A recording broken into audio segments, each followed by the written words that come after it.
तो बाजार आज हमने नैरो रेंज में ट्रेड करते हुए देखा है और 18,100 के आसपास फिर से हमने देखा कि आज दिन भर कारोबार हुआ।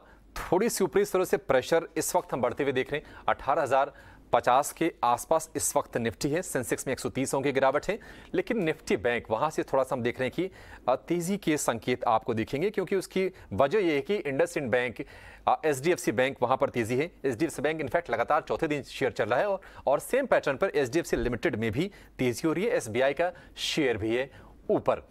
लेकिन पावर प्ले में अब हमारे दोनों एक्सपर्ट जुड़े हुए हैं। मंदार हमारे साथ हैं और अब इसके साथ साथ कुणाल भी हमारे साथ अब जुड़ गए हैं स्नेहा के साथ। साथ ही नरेश भी आज हमारे साथ हैं। तो कुणाल और नरेश, आप दोनों का बहुत शुक्रिया हमें समय देने के लिए। शुरुआत नरेश आपके साथ करना चाहेंगे। बताइए आपके दो शेयर कौन से हैं आज के?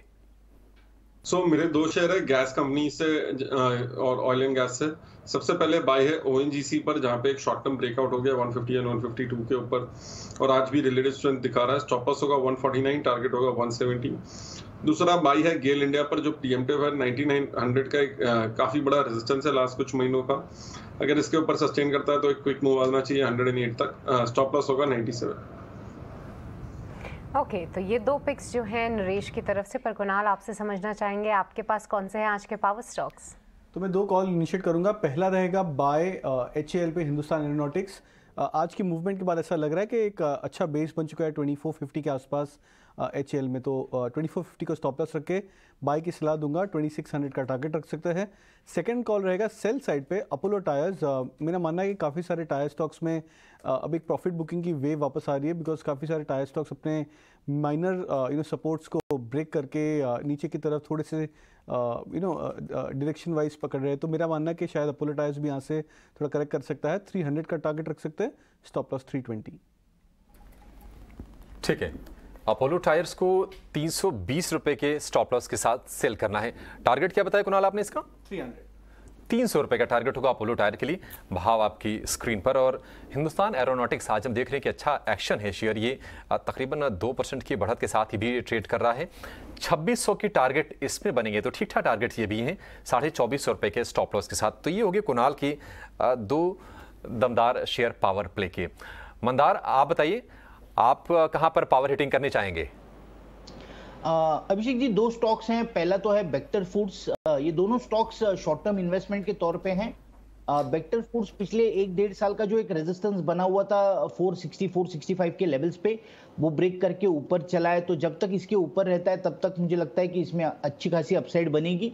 तो शॉर्ट टर्म के लिए इसमें बाय बनेगा। स्टॉप लॉस जो होगा वो 462 का होगा और ऊपर का टारगेट जो है वो 511 का होगा। और दूसरा जो स्टॉक है वो VSSL है। इसमें long term investment, short term investment दोनों के तौर से अच्छा लग रहा है। अभी फिलहाल मैं शॉर्ट टर्म वाला व्यू डिस्कस कर रहा हूँ। कल के दिन में ही इसने एक शॉर्ट टर्म जो एक रेजिस्टेंस बना था 333 के लेवल्स पे, वो ब्रेक करके ऊपर चला है। तो जब तक इसके ऊपर है तब तक इसमें 10-15% की अपसाइड जरूर बन सकती है।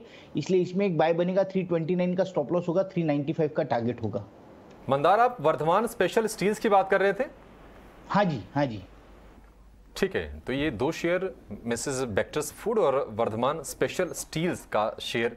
बेक्टर्स फूड के लिए जो टारगेट होगा वो है 511 रुपए का और वर्धमान स्पेशल स्टील्स के लिए टारगेट 395 रुपए का। यहाँ से 50 रुपए ऊपर का लक्ष्य इसमें है और स्टॉप लॉस तकरीबन यहाँ से 15 रुपए नीचे का है, 329 रुपए के आसपास का। स्नेहा, बताइए आपके लिस्ट में कौन सा शेयर है आज? दो काउंटर दोनों भी बाय के लिए है। पहला काउंटर रहेगा टाटा पावर। अगर आप टाटा पावर देखेंगे तो एक अच्छे मूव के बाद थोड़ा कंसोलिडेशन जरूर है, बट अगर आप वीकली चार्ट देखें तो 89 EMA के आसपास एक काउंटर ने सपोर्ट लिया है ऑन द वीकली चार्ट और वहां से ही रिकवरी देखने को मिल रही है। तो आई थिंक यहाँ पे एक लॉन्ग किया जा सकता है। एक अच्छा बेस फॉर्मेशन हो रहा है अराउंड 203-204 के आसपास। तो 203 का एक 6 स्टॉप लॉस लगा के यहाँ पे लॉन्ग करना चाहिए। टारगेट्स, फर्स्ट टारगेट रहेगा 213 and then you can expect करके कि इजी करके 217 तक के भी लेवल्स दिखा सकता है। तो आई वुड से कि यहाँ पे लॉन्ग कर सकते हैं। रिस्क रिवॉर्ड रेशियो काफी अच्छा है। दूसरा है लोधा। अगर ये काउंटर भी देखें तो काफी अच्छे मोमेंटम है लास्ट कपल ऑफ डेज से, वॉल्यूम्स भी डिसेंट है। आई थिंक यहाँ पे एक ब्रेकआउट के चांसेस है। अगर आप देखें तो रिसेंटली 1100 के आसपास एक रेजिस्टेंस था जो कि काउंटर ने निकाला है, सरपास किया।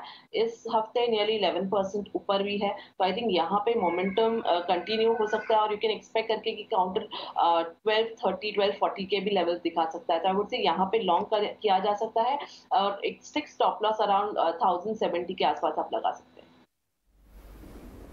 ठीक है, तो ये दो पिक्स जो हैं स्नेहा की तरफ से, और ये टोटल 8 पिक्स पावर स्टॉक्स में हम आपके लिए लेकर आए हैं हमारे एक्सपर्ट्स की तरफ से। पर नरेश, आपसे एक बार समझना चाहेंगे, देखिए कल कई सारी दिग्गज कंपनीज के नतीजे हैं, उनमें से एक है ICICI बैंक। नतीजों से जाने से पहले क्या कुछ ट्रेड सेटअप आप देख रहे हैं और क्या कुछ ट्रेड यहाँ पे लिया जा सकता है? काफी रिस्की ट्रेड होता है रिजल्ट पे करना प्योरली ऑन टेक्निकल बेसिस के। अगर फंडामेंटल आइडिया नहीं है कि स्टॉक क्या करने वाला है, तो मेरा मानना ये है कि मैं पोस्ट से रिजल्ट्स रिएक्ट करूंगा, या तो फिर यहाँ पे अगर हेज स्ट्रैटेजी लेनी है तो स्टॉक एक काफी अच्छे सपोर्ट के पास है। 850 का जो हाई था, जो लास्ट सबसे बड़ा एक अपटेक हुआ था स्टॉक में, वो था अक्टूबर 2021 में जब सबसे अच्छे रिजल्ट्स आए थे। उसके बाद आज भी वहीं पे अवेलेबल है। तो अगर बायस पॉजिटिव है फंडामेंटली तो 865 868 में लेना चाहिए और साथ में 850 का पुट खरीदना चाहिए एज अ हेज।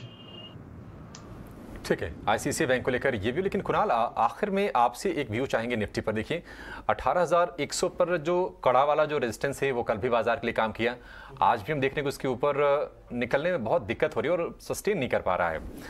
आखिरी का जो सत्र बचा है, घंटे सवा घंटे के आसपास का, क्या आपको कोई उम्मीद है कि उसके ऊपर जाएगा, या फिर अब यहाँ से भी बिल्कुल एक नैरो रेंज में 18,000 18,050 के आसपास ही ये बाजार रहने वाला है?